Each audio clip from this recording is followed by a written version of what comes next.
Pada masa jahiliyah dulu, ada seorang raja bernama Habib bin Malik yang tinggal di Syam. Dia adalah seorang penyembah berhala yang fanatik dan juga membenci agama yang dibawa oleh Rasulullah. Pada suatu hari, Abu Jahal menulis surat untuk Raja Habib perihal Rasulullah. Surat itu membuat Raja Habib penasaran dan ingin bertemu dengan Rasulullah. Kemudian ia membalas surat tersebut kalau ia akan berkunjung ke Mekah. Pada hari yang telah ditentukan, berangkatlah raja dengan membawa 10.000 orang lainnya ke Mekah. Sampai di desa Abtah dekat Mekah, Raja Habib mengirim utusan untuk memberitahu Abu Jahal bahwa ia telah sampai di perbatasan Mekah. Maka disambutlah Raja Habib oleh Abu Jahal dan para pembesar Quraisy lainnya. Setelah bertemu Abu Ahal, Raja Habib bertanya, "Seperti apa Muhammad itu?" Abu Jahal kemudian menjawab, "Sebaiknya Tuan tanyakan pada Bani Hashim." Salah seorang Bani Hashim menjelaskan, di masa kecilnya Muhammad adalah anak yang bisa dipercaya, jujur, dan baik budi. Tapi sejak berusia 40 tahun, ia mulai menyebarkan agama baru, menghina dan menyepelekan Tuhan-Tuhan kami. Ia menyebarkan agama yang bertentangan dengan agama warisan nenek moyang kami. Raja Habib makin penasaran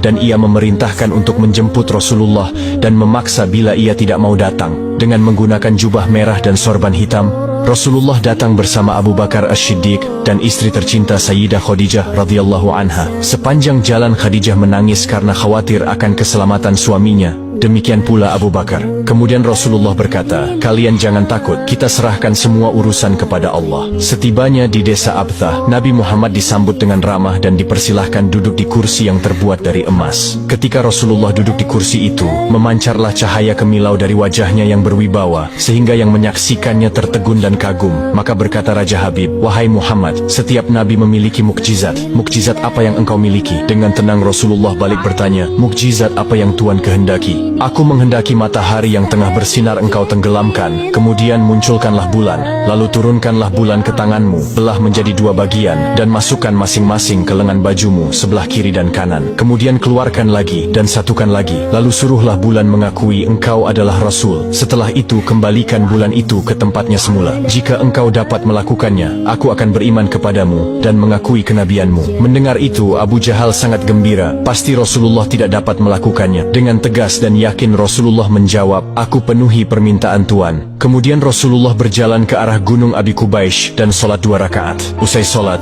beliau berdoa dengan menengadahkan tangan tinggi-tinggi agar permintaan Raja Habib terpenuhi. Seketika itu juga, tanpa diketahui oleh siapapun, turunlah 12.000 malaikat. Maka berkatalah malaikat Jibril, "Wahai Rasulullah, Allah menyampaikan salam kepadamu dan berfirman, 'Wahai kekasihku, janganlah engkau takut dan ragu. Sesungguhnya aku senantiasa bersamamu. Aku telah menetapkan keputusanku sejak zaman azali tentang permintaan Habib bin Malik. Pergilah engkau kepadanya untuk membuktikan kerasulanmu. Sesungguhnya Allah yang menjalankan matahari dan bulan serta mengganti siang dengan malam.'" Untuk diketahui, Habib bin Malik mempunyai seorang putri cacat, tidak memiliki kaki dan tangan, kemudian matanya buta. Allah menyembuhkan anak itu sehingga bisa berjalan, meraba dan melihat. Lalu bergegaslah Rasulullah turun menjumpai orang kafir Quraisy, sementara bias cahaya kenabian yang memantul dari wajahnya semakin bersinar. Ketika itu matahari telah beranjak senja, matahari hampir tenggelam sehingga suasananya remang-remang. Tak lama kemudian Rasulullah berdoa agar bulan segera terbit.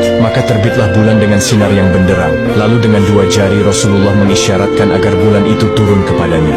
Tiba-tiba suasana jadi amat menegangkan ketika terdengar suara gemuruh yang dahsyat. Segumpal awan mengiringi turunnya bulan ke tangan Rasulullah. Segera setelah itu beliau membelahnya menjadi 2 bagian, lalu beliau masukkan ke lengan baju kanan dan kiri. Tidak lama kemudian, beliau mengeluarkan potongan bulan itu dan menyatukannya kembali. Dengan sangat takjub, orang-orang menyaksikan Rasulullah menggenggam bulan yang bersinar dengan indah dan cemerlang. Bersamaan dengan itu, bulan mengeluarkan suara, "Asyhadu an la ilaha illallah wa asyhadu anna Muhammadan abduhu wa rasuluh." Menyaksikan keajaiban itu, pikiran dan perasaan semua yang hadir terguncang. Sungguh ini bukan mimpi, melainkan sebuah kejadian yang nyata, sebuah mukjizat luar biasa hebat yang disaksikan sendiri oleh Raja Habib bin Malik. Ia menyadari itu tak mungkin terjadi pada manusia biasa, meski ia lihat dalam ilmu sihir sekalipun. Namun hati Raja Habib masih beku. Maka ia pun berkata, "Aku masih mempunyai syarat lagi untuk mengujimu." Belum lagi Raja Habib sempat melanjutkan ucapannya, Rasulullah memotong pembicaraan. "Engkau mempunyai putri yang tidak sempurna, bukan? Sekarang Allah telah menyembuhkannya dan menjadikannya seorang putri yang sempurna." Raja Habib pun terkejut karena tidak ada siapapun yang tahu penyakit anaknya itu, yaitu lumpuh dan matanya buta, kecuali orang-orang istana dan mereka yang dekat dengannya saja.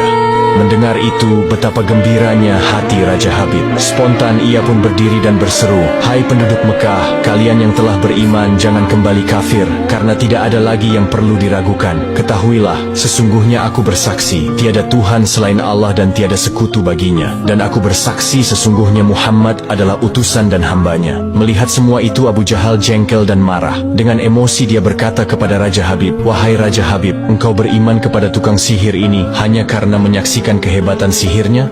Namun Raja Habib tidak menghiraukannya dan berkemas untuk pulang. Sampai di pintu gerbang istana, putrinya yang sudah sempurna menyambutnya sambil mengucapkan 2 kalimat syahadat. Tentu saja Raja Habib terkejut. "Wahai putriku, dari mana kamu mengetahui ucapan itu? Siapa yang mengajarimu?" "Aku bermimpi didatangi seorang lelaki tampan rupawan yang memberitahu ayah telah memeluk Islam. Dia juga berkata, jika aku menjadi muslimah, anggota tubuhku akan lengkap. Tentu saja aku mau. Kemudian aku mengucapkan 2 kalimat syahadat. Maka seketika itu juga Raja Habib pun bersujud sebagai tanda syukur kepada